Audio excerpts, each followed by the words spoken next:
Atílio. Bem, Preta, para além de tudo isso, das suas fragilidades e da sua vitória recente e tal, você é uma mulher que há muito tempo inspira uma legião de mulheres, né? As pessoas olham para você, prestam atenção no que você fala, se inspiram nas suas ousadias e tal. E você se tornou um símbolo do empoderamento feminino, uma expressão que já está até um pouco gasta, mas que representa algo que é muito importante mesmo, de verdade. Isso acarreta responsabilidades.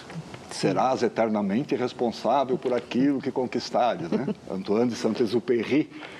Quando foi que você percebeu que você tinha essa representatividade? Você estava falando aí, por exemplo, do disco de 2003, Sim. Que já embutia ali uma mensagem, já tinha ali uma bandeira.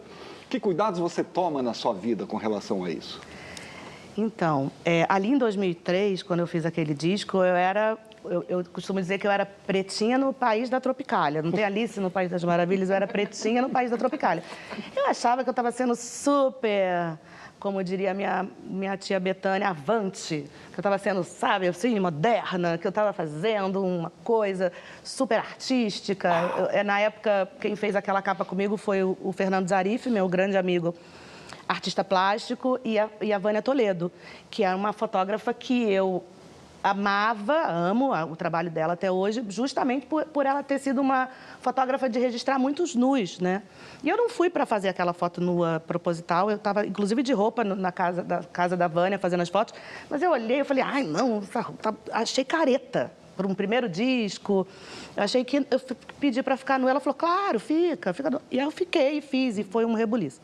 Eu não tinha a menor noção do que eu ia causar nas pessoas, tanto de bom quanto de ruim.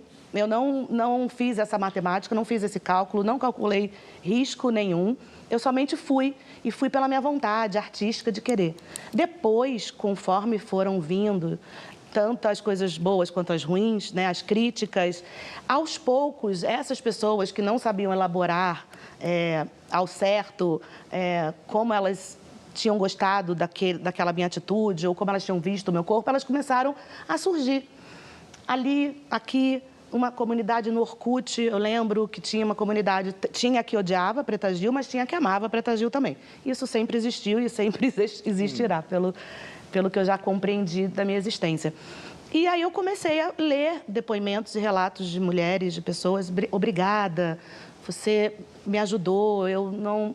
Porque também eu um pouco ingênua, uma ingenuidade com uma ansiedade que é quase uma nitroglicerina pura, esses dois elementos juntos, não combinam.